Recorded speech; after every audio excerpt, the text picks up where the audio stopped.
저는 제 뿌리를 찾으러 왔습니다. 그리고 누군가는 제 인생에 빚이 있다고 생각합니다. 한서준이 회장실에서 차갑게 내뱉은 말에 강태준의 심장이 얼어붙었습니다.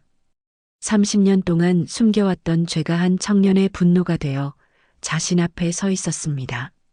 고생이요? 저는 그 고생이 누구 덕분인지도 모르고 살았습니다. 사연 시작 전 구독과 좋아요 부탁드립니다. 새벽 5시 반 서울 강남구 한복판에 자리 잡은 태중그룹 본사 회장실에서는 이미 하루가 시작되고 있습니다. 75세의 강태준 회장은 어김없이 같은 시간에 눈을 뜨고 같은 순서로 아침을 맞이합니다. 재계 원로라 불리는 그의 이름 앞에는 늘 대한민국 경제 신화라는 수식어가 따라붙죠. 하지만 정작 그의 아침은 완벽한 정적으로만 가득합니다. 강태준은 침실에서 일어나 창문을 엽니다. 서울 시내가 한눈에 내려다 보이는 펜트하우스지만 그 넓은 공간에는 그 혼자뿐입니다. 세면대 앞에서 거울을 보며 면도를 할 때도 식탁에서 혼자 아침을 들 때도 그의 표정에는 무언가 공허한 그림자가 드리워져 있습니다. 마치 무언가를 잃어버린 사람의 얼굴 같습니다. 아침 7시 정각 비서실장 김철수가 회장실 문을 두드립니다. 50대 중반의 김철수는 20년 넘게 강태준의 그림자가 되어 살아온 사람입니다. 그는 오늘도 어김없이 회장 앞에 서서 일정을 보고하기 시작합니다. 회장님, 오늘 오전 9시에 계열사 사장단 회의가 있고 오후 2시에는 금융감독원 관계자들과 면담이 예정되어 있습니다. 강태준은 고개를 끄덕이며 듣다가 갑자기 입을 엽니다. 오늘도 그 집 소식은 없나요? 김철수는 잠시 표정이 굳어집니다. 이 질문을 들은 지도 벌써 몇 년째입니다. 회장님, 20년 전에 모두 정리된 일입니다. 더 이상 신경 쓰지 마십시오. 강태준의 목소리에는 미세한 떨림이 섞여 있습니다. 그는 고개를 끄덕이지만 손가락이 미세하게 떨립니다. 김철수가 나간 후 강태준은 조용히 책상 서랍을 엽니다. 가장 깊숙한 곳에서 빛이 바랜 사진 한 장을 꺼냅니다. 사진 속에는 사택 앞 검정 세단 옆에 서 있는 젊은 운전기사 한도식과 가사도우미 오미자, 그리고 두 사람 사이에 안긴 아이가 있습니다. 아이의 얼굴은 반쯤 가려져 있지만 누가 봐도 그 집 아이라는 걸 알 수 있죠. 강태준은 그 사진을 한참 들여다봅니다. 시간은 다시 90년대 초로 거슬러 올라갑니다. 당시 45세였던 강태준에게 재벌가의 체면은 법보다도 강력한 것이었습니다. 태중그룹은 급성장하고 있었지만 강태준의 개인적인 삶은 철저히 통제받고 있었습니다. 정략 결혼으로 맺어진 부인과의 관계는 차갑기만 했고 집안은 후계구도 문제로 늘 긴장 상태였습니다. 그의 곁에는 늘 비서실 사람들이 붙어 다녔습니다. 사소한 감정 하나까지도 리스크로 분류되어 관리당했죠.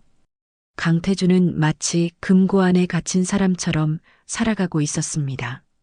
그런 그에게 한 줄기 빛과 같은 존재가 나타났습니다.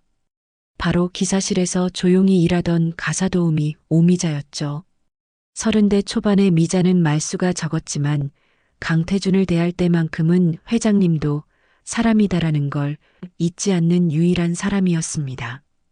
그녀는 강태준이 피곤해 보일 때면 따뜻한 차 한 잔을 조용히 내어주었고 그가 혼자 있을 때면 자연스럽게 말벗이 되어주었습니다. 운전기사 한도식 역시 성실하고 묵묵한 사람이었습니다. 그는 강태준의 사적인 일정들을 처리하면서도 절대 입 밖으로 내지 않는 신뢰할 만한 사람이었죠. 그렇게 세 사람은 서서히 가까워졌습니다. 하지만 그 감정이 금기를 넘나드는 순간 모든 것이 위험해졌습니다. 재벌가의 스캔들은 곧 기업 이미지의 치명타가 되기 때문이었죠.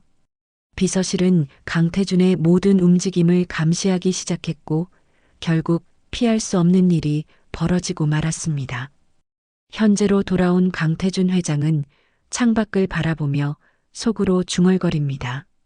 내가 만든 금고에 가장 소중한 걸 가둬버렸구나.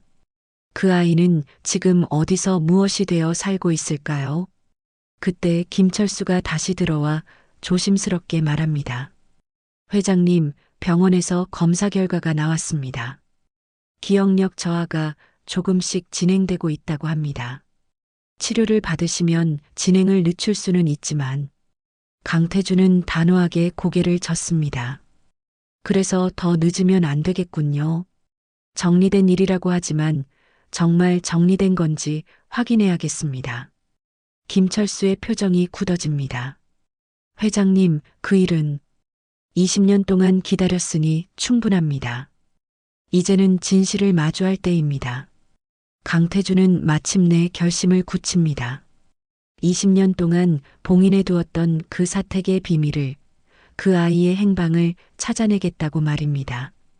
강태준은 그날 오후 개인 변호사 사무실을 찾았습니다.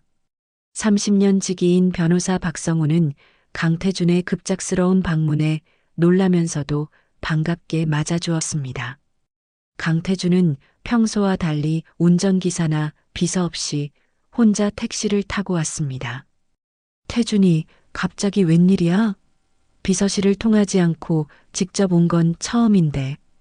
강태준은 사무실 문을 확실히 닫고 창문 블라인드까지 내린 후 조용히 말했습니다. 성훈아, 부탁이 하나 있어. 사람을 찾아달라고. 박성우는 강태준의 진지한 표정을 보고 자세를 고쳐 앉으며 찻잔을 내려놓았습니다. 누구를 찾는데? 혹시 무슨 일이라도. 90년대에 우리 집에서 일했던 사람들이야.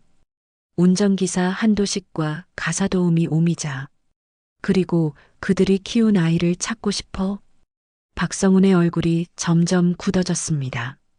오래전부터 강태준을 알고 지낸 그로서는 이 이야기가 단순하지 않다는 걸 직감할 수 있었습니다. 태준아, 혹시 그 아이가 너와 관련이 있는 건가? 강태준은 깊은 한숨을 내쉬며 고개를 끄덕였습니다. 응, 내 아이일 가능성이 높아. 하지만 단순히 찾기만 하는 게 아니야.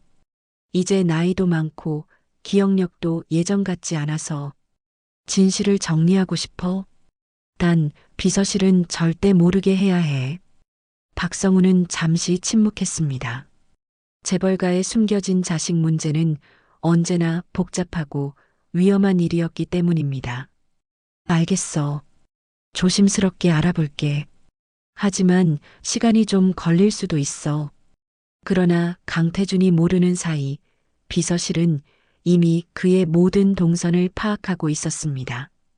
김철수는 강태준의 약점들을 철저히 관리해왔고 특히 그 사택과 관련된 일들은 더욱 예민하게 감시하고 있었습니다.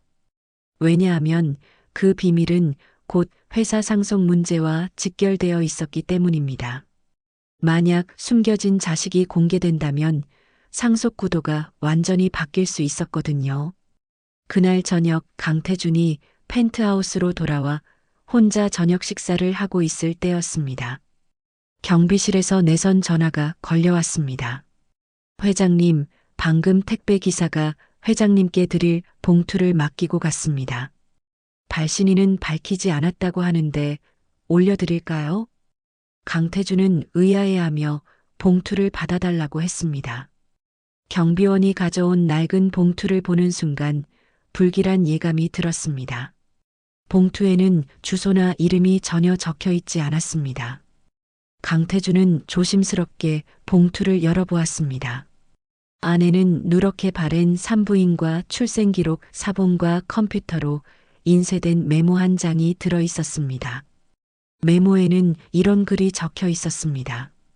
당신이 버린 아이가 당신의 회사로 들어갑니다. 이제 숨길 수 없습니다. 강태준의 손이 격렬하게 떨리기 시작했습니다. 출생기록을 보니 30년 전 날짜와 함께 병원 이름이 선명하게 적혀 있었습니다. 숨이 턱 막히는 것 같았습니다. 그는 급히 회사 인사 담당 부서 직통 전화를 걸었습니다. 저 강태준입니다. 내일 신입 임원 승진자 명단을 다시 한번 제 메일로 보내주세요. 지금 당장요. 다음 날 새벽 5시 강태준은 평소보다 2시간 일찍 회사에 나와 컴퓨터 앞에 앉았습니다. 인사 명단을 꼼꼼히 살펴보다가 낯익은 이름 하나를 발견했습니다. 한서준 기획조정실 차장 승진 예정자. 이력서에는 고아 출신 자수성가형 인재라고 소개되어 있었습니다. 그런데 이상한 점이 있었습니다. 그의 추천서에는 김철수 비서실장의 서명이 들어가 있었고 승진 과정에서도 비서실에 적극적인 지원이 있었다는 기록이 남아 있었습니다. 강태준은 순간 온몸에 소름이 돋았습니다. 비서실이 저 아이를 회사에 들여보냈다는 건 무슨 의미일까? 통제할 자신이 있다는 뜻인가? 아니면 다른 목적이 있는 건가? 더 이상 참을 수 없었습니다. 강태준은 직접 한서준을 회장실로 불렀습니다. 30대 후반으로 보이는 한서준은 단정한 네이비 양복을 입고 들어왔습니다. 키는 보통이었지만 어깨가 넓고 걸음걸이가 당당했습니다.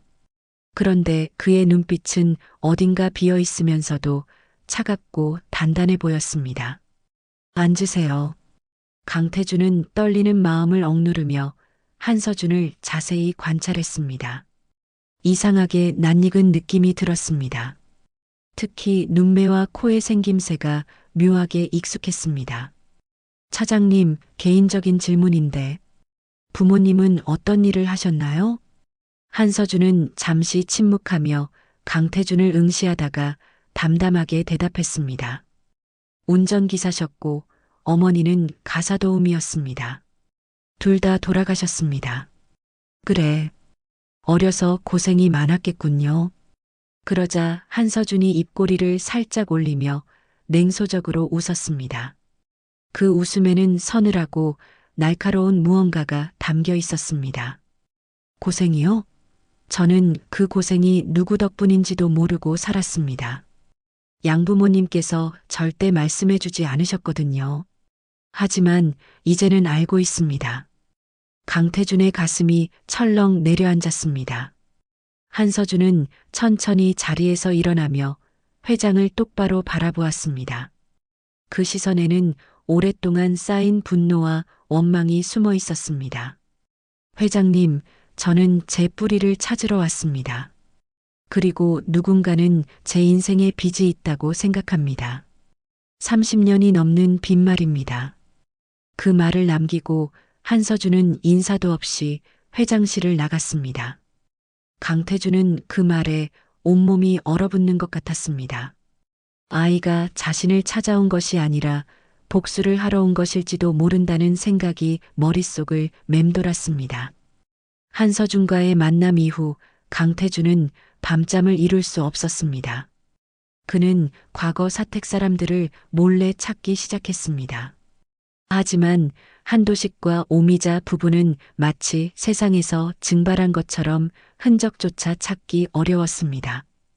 주민등록 전산 기록을 뒤져봐도 이상하게 중간에 끊어진 부분들이 많았습니다. 마치 누군가가 의도적으로 흔적을 지운 것 같았습니다. 강태준은 옛 기억을 더듬어 90년대 당시 수행비서였던 노년의 인물을 찾아갔습니다. 전직 기사실 총무였던 60대의 김만수였습니다. 김만수는 현재 을지로 골목 깊숙한 곳에서 작은 다방을 운영하고 있었습니다. 낡은 다방 문을 열고 들어가자 김만수는 깜짝 놀라며 일어섰습니다. 회장님이시잖아요. 여기는 어쩐 일로. 만수야, 오랜만이네. 조용한 곳에서 차나 한잔 하자. 김만수는 구석진 자리로 강태준을 안내했습니다. 90년대 분위기 그대로인 그곳에서 김만수는 믹스커피를 젓다가 조심스럽게 입을 열었습니다. 회장님, 혹시 옛날 기사실 일 때문에 오신 건 아니죠? 정확히 그 일이야. 특히 한도식과 오미자에 대해서 말이지. 김만수의 손이 잠시 멈췄습니다. 그는 주변을 둘러보더니 목소리를 낮추며 말했습니다. 회장님, 그때 기사실 사람들이 갑자기 사라진 거 기억하시죠? IMF 직전 구조조정 명목으로 싹 정리된다고 했는데 그게 비서실 작품이었나? 예. 그리고 아이 관련 서류들은 모두 금고로 들어갔다고 들었습니다. 김철수 비서실장이 직접 처리했다고 하더라고요. 강태준은 커피를 마시던 손을 멈췄습니다. 김철수가 이미 그때부터 이 일에 개입하고 있었다는 사실에 소름이 돋았습니다. 그런데 회장님, 요즘 그 아이가 회사에 들어왔다는 소문이 있던데 혹시 사실인가요? 어떻게 그걸 알았지? 김만수는 쓸쓸하게 웃었습니다. 회장님, 이 바닥이 좁아요. 특히 기사실 출신들끼리는 소식이 빨리 돌거든요. 강태준은 더욱 불안해졌습니다. 소문이 이미 퍼지고 있다는 것은 누군가가 의도적으로 흘리고 있을 가능성이 높았습니다. 회사로 돌아온 강태준은 한서준을 관찰하기 시작했습니다. 한서준은 업무 능력이 탁월했지만 이상하게 회장에게 자주 접근하려고 했습니다. 회의에서도 강태준의 시선을 의식하는 듯한 모습을 보였고 회장실 근처를 지날 때면 일부러 천천히 걸어가기도 했습니다. 어느 날 저녁 강태준이 회장실에서 혼자 야근을 하고 있을 때 한서준이 노크를 했습니다. 회장님, 보고 드릴 서류가 있습니다. 한서준이 들어와 서류를 건네주다가 강태준의 책상 위에 놓인 오래된 물건들을 발견했습니다. 공중전화 카드와 낡은 삐삐가 서랍 위에 놓여 있었습니다. 한서준이 그 물건들을 보고 잠시 멈칫했습니다. 이런 걸 왜 아직도 갖고 계시는지 궁금합니다. 강태준은 그 질문에 가슴이 철렁했습니다. 어떤 건 버리면 벌을 받는 것 같아서 말이야. 한서준은 그 말에 잠시 표정이 흔들렸습니다. 차갑던 눈빛의 순간 다른 감정이 스쳐 지나갔습니다. 하지만 그 순간은 오래가지 않았습니다. 그때 김철수가 회장실 문을 열고 들어왔습니다. 그는 한서준이 있는 것을 보고도 자연스럽게 웃으며 말했습니다. 회장님, 외부에서 회장님 건강과 관련된 루머가 돌고 있습니다. 주가에도 영향을 줄 수 있어서 대응이 필요합니다. 김철수는 잠시 한서준을 바라보더니 다시 강태준에게 시선을 돌렸습니다. 그리고 회장님, 사적인 감정은 이제 더 이상 위험할 수 있습니다. 회사를 위해서라도 신중하셔야 합니다. 강태준은 그 말에서 협박의 냄새를 맡았습니다. 김철수는 회장을 보호한다는 명목으로 압박하고 있었습니다. 강태준은 처음으로 김철수가 두려워졌습니다. 자신이 오랜 세월 키운 괴물이었기 때문입니다. 한서준이 나간 후 강태준은 김철수에게 물었습니다. 철수야, 한서준이란 직원에 대해 어떻게 생각해? 유능한 인재라고 생각합니다. 다만 개인사가 복잡한 편이라서 관리가 필요할 것 같습니다. 개인사가 복잡하다는 게 무슨 뜻이지? 김철수는 의미심장하게 웃었습니다. 회장님께서 직접 확인해 보시는 게 좋을 것 같습니다. 다만 서두르시지는 마세요. 모든 일에는 때가 있으니까요. 그날 밤 강태준은 김철수의 말이 계속 머릿속에 맴돌았습니다. 모든 일에는 때가 있다는 말이 위협처럼 들렸습니다.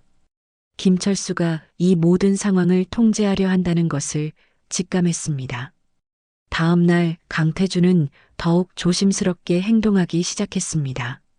하지만 비서실의 감시망은 그가 생각하는 것보다 훨씬 촘촘했습니다. 그의 모든 동선과 통화 내역, 심지어 개인 변호사와의 만남까지도 파악되고 있었습니다. 강태준은 점점 고립되어 가고 있었습니다.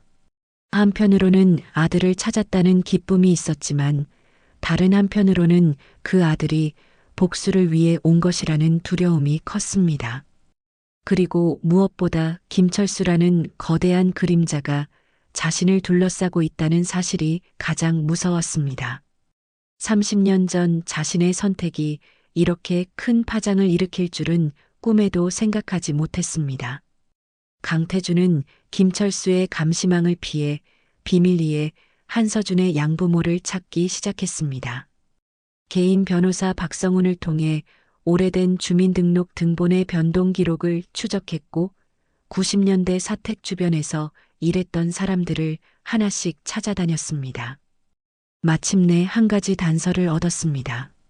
사택 근처에서 구멍가게를 운영했던 70대 할머니의 증언이었습니다.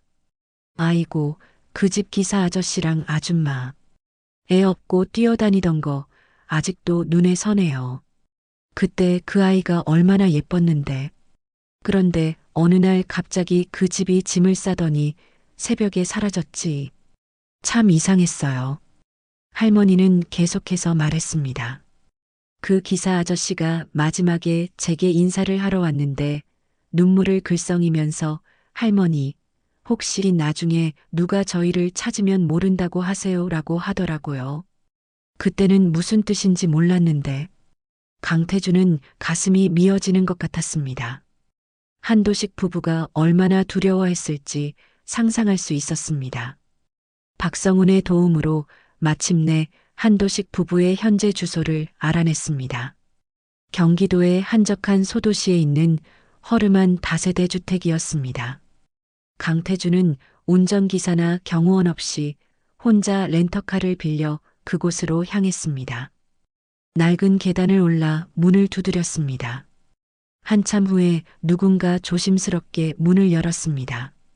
60대가 된 한도식이 문틈으로 얼굴을 내밀었습니다.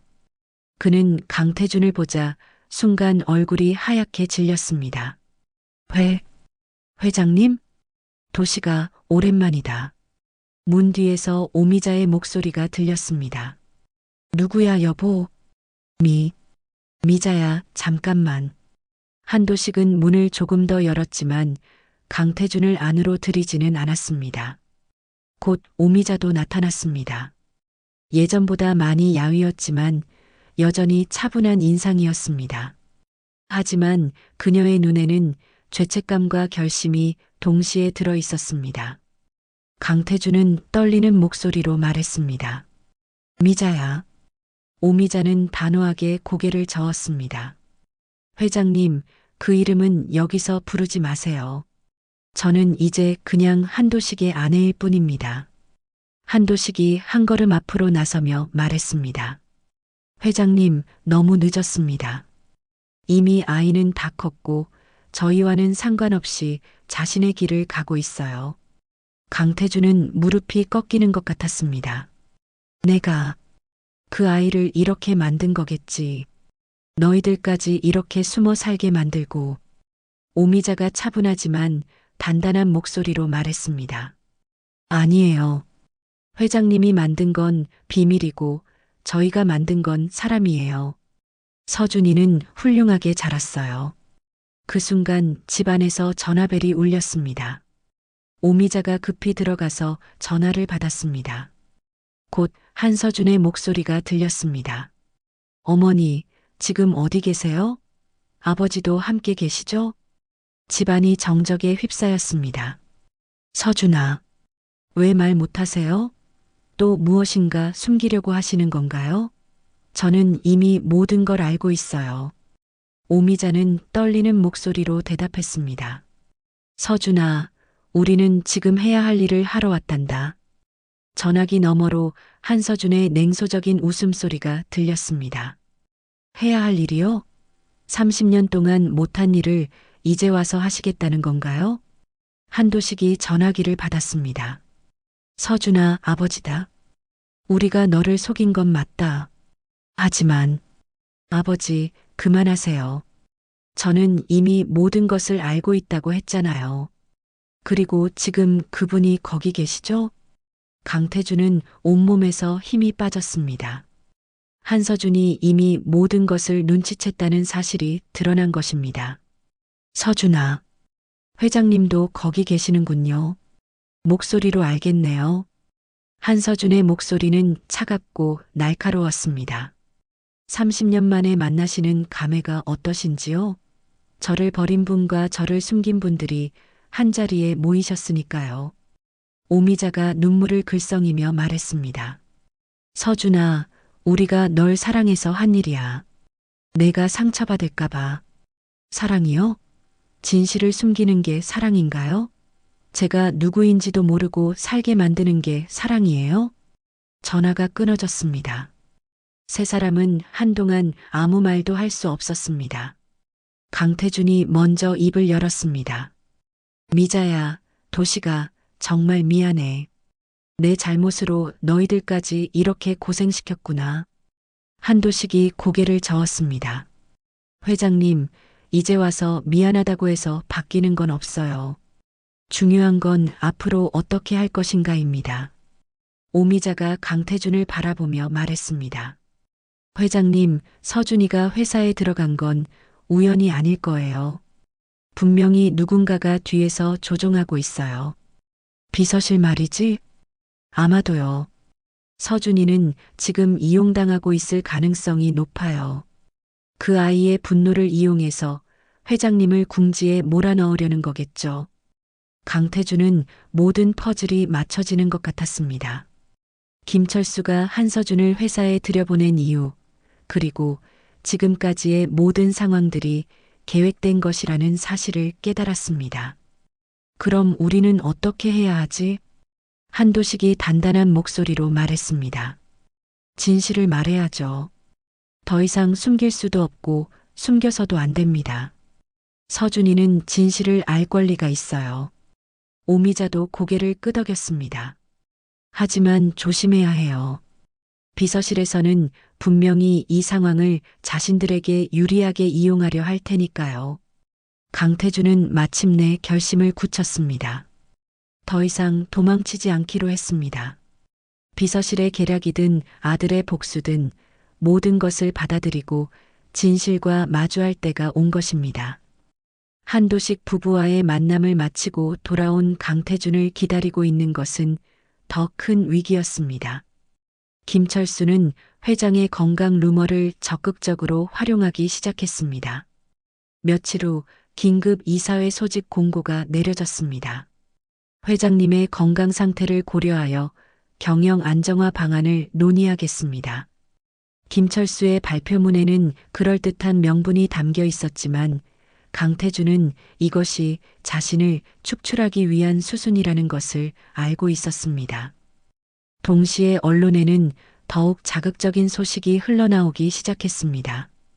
태준그룹 강태준 회장 혼외자 의혹 제기, 재벌가 숨겨진 스캔들, 30년 만에 수면 위로, 포털 사이트 메인 화면을 온통 재벌가 막장 드라마 같은 헤드라인들이 장식했습니다. 강태준은 누가 이런 정보를 언론에 흘렸는지 뻔히 알 수 있었습니다. 그날 밤 경기도 소도시에 있는 한도식 부부의 집에 이상한 일이 벌어졌습니다. 밤 11시쯤 오미자가 설거지를 하고 있는데 집 앞에서 수상한 소음이 들렸습니다. 여보, 밖에서 무슨 소리 안 나요? 한도식이 창문으로 나가보니 검정색 승용차 한 대가 집 앞에 정차해 있었습니다. 차 안에서는 누군가 전화를 하고 있는 것 같았습니다. 이상하네. 이 시간에 누가? 1시간 후 그 차는 사라졌습니다. 하지만 다음날 새벽 2시경 더 심각한 일이 벌어졌습니다. 오미자가 잠에서 깨어 화장실에 가려고 하는데 집안에서 가스 냄새가 났습니다. 여보, 가스 냄새가 나요.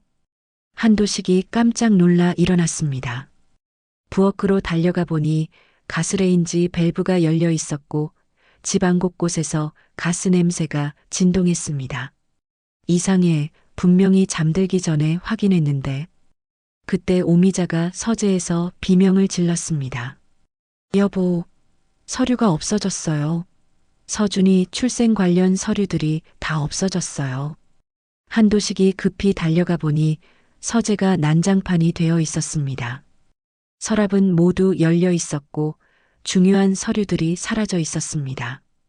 특히 한서준의 어린 시절 사진들과 양육 관련 문서들이 모두 없어진 상태였습니다. 도둑이 들었나?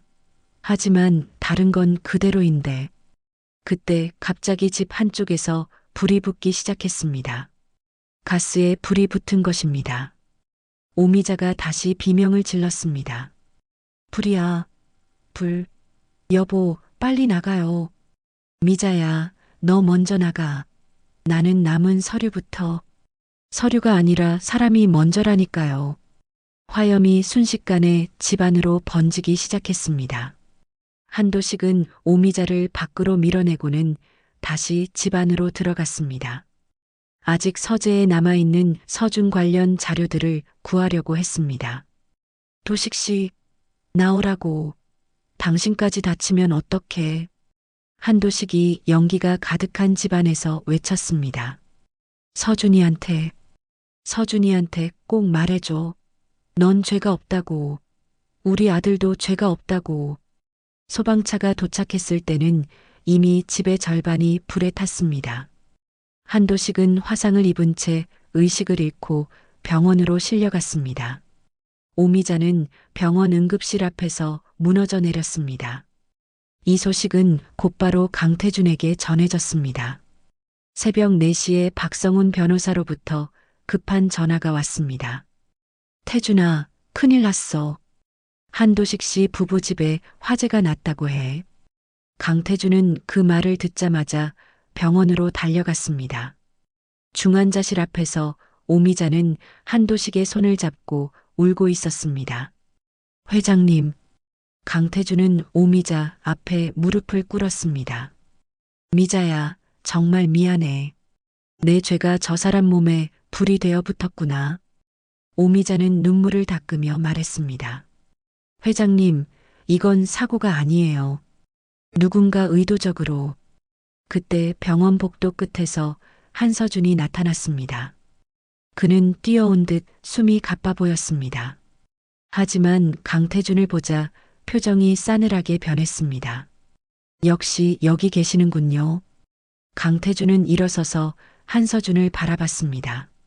서준아, 그만하세요. 이제 와서 아버지 노릇하시려고요?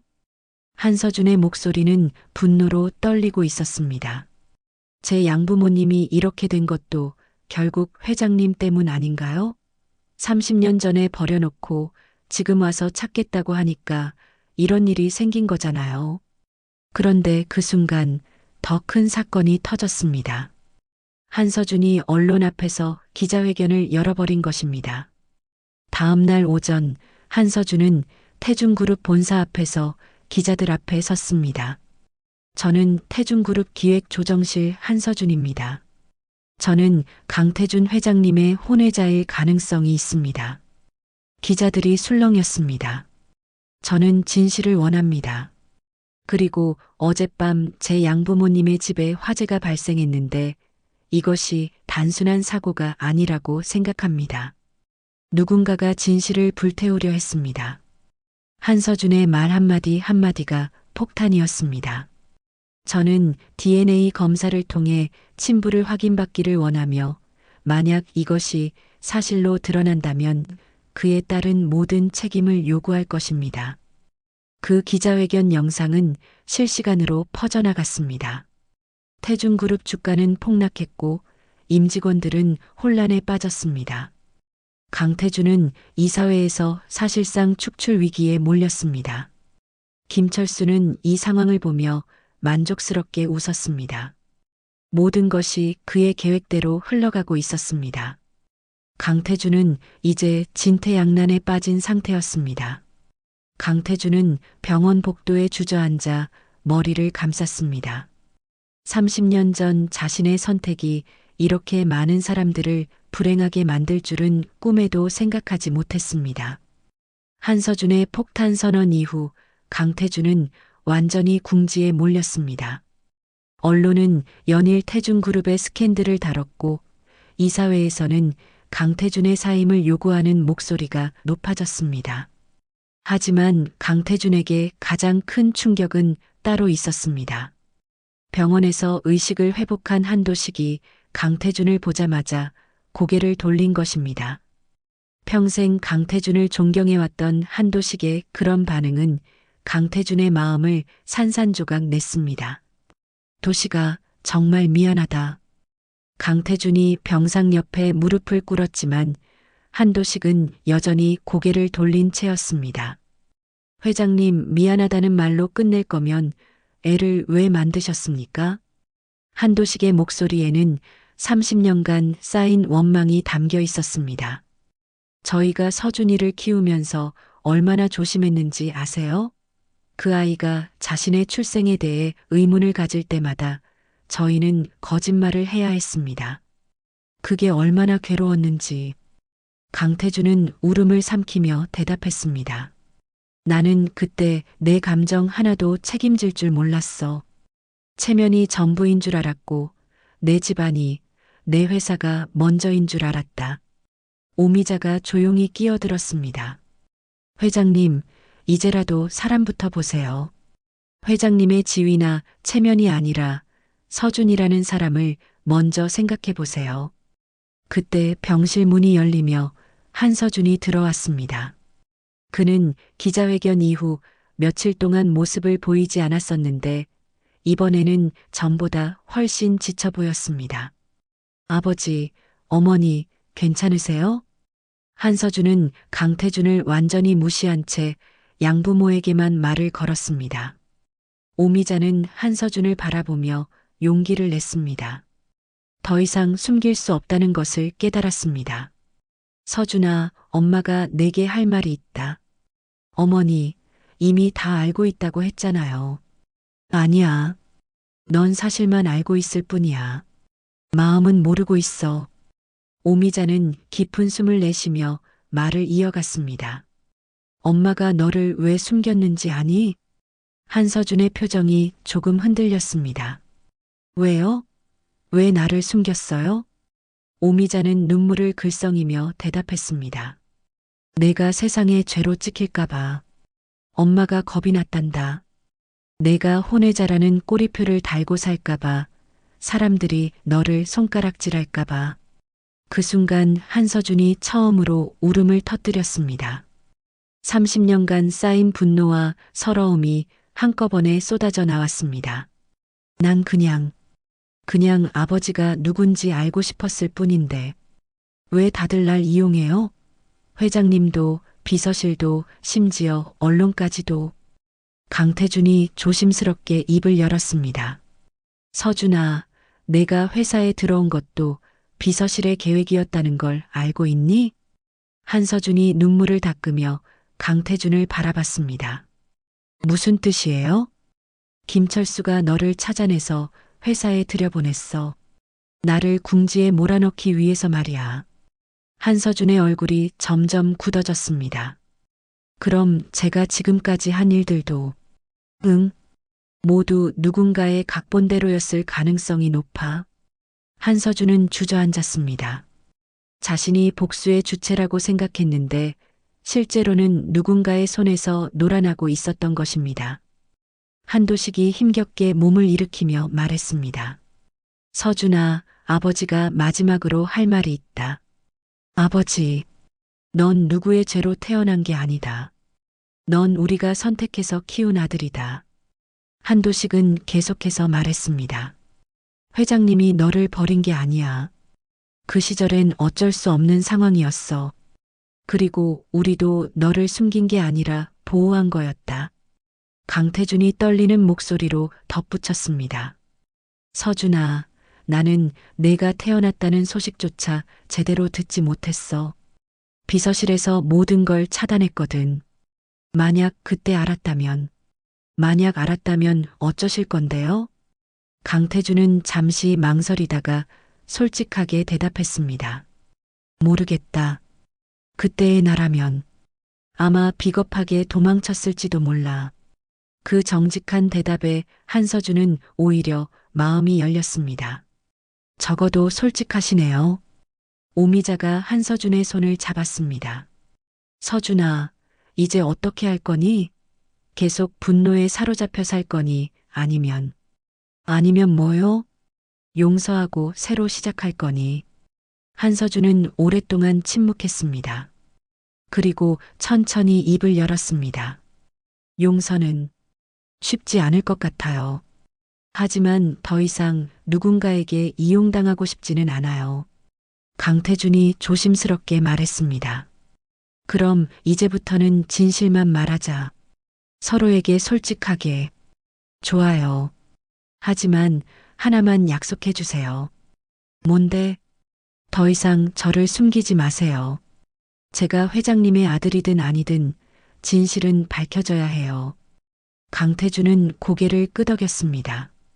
이제는 모든 것을 공개할 준비가 되어 있었습니다.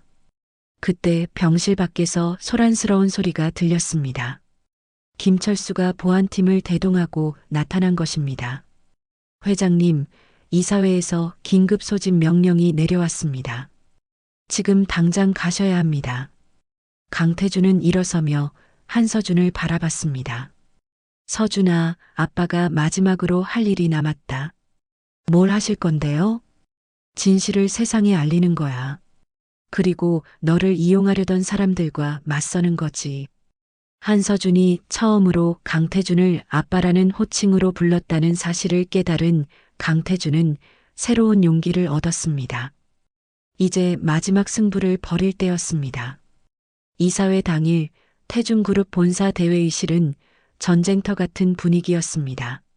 언론진들이 로비에 몰려 있었고 주주들과 임원들의 표정은 긴장으로 가득했습니다. 모든 사람들이 강태준 회장의 몰락을 기다리고 있는 듯 했습니다. 김철수는 회장을 대신해 경영 안정화 방안을 발표할 준비를 마쳤습니다. 그의 계획은 강태준의 건강 문제를 이유로 경영권을 이양받는 것이었습니다. 회장님의 기억력 저하와 최근의 사적인 문제들을 고려할 때 회사의 안정적 운영을 위해서는 김철수가 발표를 시작하려는 순간 대회의실 문이 열렸습니다. 강태준이 혼자 걸어 들어왔습니다. 평소와 달리 비서나 보좌진 없이 홀로 선 그의 모습은 오히려 더 당당해 보였습니다. 잠깐 기다리십시오. 강태준이 단상으로 걸어가자 회의실이 조용해졌습니다. 안정이란 이름으로 사람을 버렸습니다. 체면이란 핑계로 진실을 숨겼습니다. 오늘은 제가 제 죄를 제가 직접 말하겠습니다. 김철수의 얼굴이 굳어졌습니다. 계획과 다른 방향으로 흘러가고 있었습니다. 저는 30년 전 직원과의 관계에서 아이를 가졌습니다. 그리고 그 아이를 버렸습니다. 이것은 엄연한 사실입니다. 회의실이 술렁거렸습니다. 강태준은 계속해서 말했습니다. 하지만 저는 더 이상 숨지 않겠습니다. 공개적으로 친자 확인을 받겠습니다. 결과가 무엇이든 책임지겠습니다. 그때 김철수가 비웃으며 일어났습니다. 회장님, 그 검사 결과가 공개되면 회장님만 끝나는 게 아닙니다. 회사 전체가 타격을 받습니다. 그게 무슨 뜻인가? 김철수는 회의실 전체를 둘러보며 말했습니다. 저희가 왜 30년 동안 이 비밀을 관리해 왔는지 생각해 보셨습니까? 단순히 회장님을 보호하기 위해서였을까요? 강태준은 불길한 예감을 느꼈습니다. 철수야, 대체 무슨... 회장님은 늘 외로우셨죠. 정략 결혼으로 맺어진 부인과의 관계도 차가웠고 집안 어른들의 압박도 심했습니다. 김철수의 목소리에는 냉소가 섞여 있었습니다. 외로움은 관리하기 쉬운 약점입니다. 외로운 사람은 누군가에게 의존하게 되고 그 의존을 통제하면 그 사람 전체를 통제할 수 있거든요. 회의실 안의 공기가 얼어붙었습니다. 강태준은 김철수가 무슨 말을 하려는지 점점 깨닫기 시작했습니다. 회장님이 오미자와 가까워지신 것도 그 관계에서 아이가 생긴 것도 사실은 모두 저희가 설계한 일이었습니다. 강태준은 다리에 힘이 빠지는 것을 느꼈습니다. 무슨 무슨 소리야?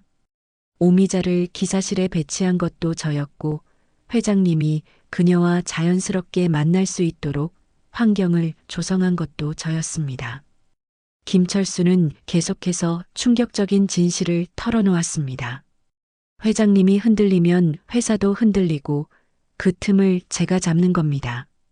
30년 전부터 저는 이 회사의 실질적인 권력자였어요. 강태준은 그제야 모든 퍼즐이 맞춰지는 것을 느꼈습니다. 자신의 감정은 사적인 죄였지만 김철수의 감정 없는 계산은 공적인 범죄였던 것입니다. 그럼 서준이를 회사에 들여보낸 것도 물론입니다. 때가 되었다고 판단했거든요. 회장님이 늙으시고 기억력도 예전 같지 않으니 마지막으로 흔들어 볼 때가 된 것이죠. 그때 회의실 문이 다시 열렸습니다. 한서준이 들어왔고 그 뒤로 오미자와 한도식도 휠체어에 탄 채 나타났습니다. 다 들었습니다. 한서준의 목소리는 분노로 떨리고 있었습니다. 당신이 제 인생을 장난감으로 만든 거군요. 김철수는 여전히 웃고 있었습니다. 내가 뭘 할 수 있겠어? 어차피 넌 그냥 도구였을 뿐이야. 한서준이 주머니에서 녹음기를 꺼냈습니다. 이 모든 대화가 녹음되고 있습니다. 그리고 한서준은 회의실 뒤쪽을 가리켰습니다. 검찰 수사관들이 들어오고 있었습니다. 김철수 씨 협박, 방화교사, 그리고 배임 혐의로 체포합니다. 김철수의 얼굴이 처음으로 일그러졌습니다. 이런 식으로 끝낼 거야? 강태준, 넌 아직도 모르는군. 내가 나 없이 뭘 할 수 있는지. 강태준이 김철수 앞에 섰습니다. 철수야, 나는 내가 나를 도와준다고 생각했어. 하지만 너는 나를 파괴하고 있었구나. 그때 한서준이 조용히 말했습니다. 이제 친자 확인을 해보시죠. 진짜 진실을 확인하는 겁니다. 며칠 후 검사 결과가 공개되었습니다. 대형 스크린에 결과가 떴습니다. 친자 관계 일치 확률 99.99%. 회의실이 조용해졌습니다. 한서준은 복잡한 표정으로 그 결과를 바라봤습니다. 강태준은 눈을 감았습니다. 오미자가 앞으로 나서서 말했습니다. 이제 끝났어요. 불태운 집은 다시 못 세워도 불태우려던 진실은 우리가 다시 세울 수 있어요. 한서준이 강태준을 바라보며 말했습니다. 회장님, 아니, 아버지, 저는 이제 무엇을 해야 할까요? 강태준이 떨리는 목소리로 대답했습니다. 서준아, 이제는 우리가 선택할 차례다. 과거에 얽매이지 말고 앞으로 어떤 관계를 만들어갈지 우리가 정하는 거야. 김철수가 수갑을 찬 채 끌려나가면서 마지막으로 외쳤습니다. 강태준, 넌 나 없이는 아무것도 할 수 없어. 하지만 강태준은 더 이상 흔들리지 않았습니다. 30년 만에 처음으로 자신의 의지로 선택을 하려고 했습니다. 김철수가 체포된 후 태준그룹은 큰 혼란을 겪었습니다. 주가는 급등락을 반복했고 언론은 연일 이 드라마틱한 사건을 보도했습니다. 하지만 강태준은 더 이상 숨지 않기로 결심했습니다. 일주일 후 강태준은 전 임직원이 참석한 가운데 대강당에서 공식 발표를 했습니다. 저는 30년 동안 한 인간으로서의 책임을 회피했습니다. 경제를 키웠다고 자부했지만 정작 한 사람의 인생조차 제대로 책임지지 못했습니다. 강당 안은 조용했습니다. 앞으로 태준그룹은 숨기는 경영이 아니라 책임지는 경영을 하겠습니다.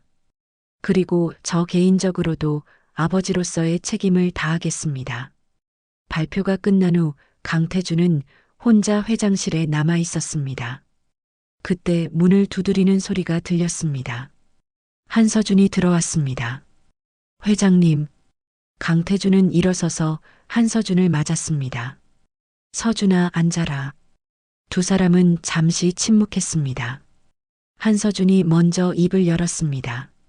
솔직히 말씀드리면 아직은 아버지라고 부르기가 어렵습니다. 강태준은 고개를 끄덕였습니다.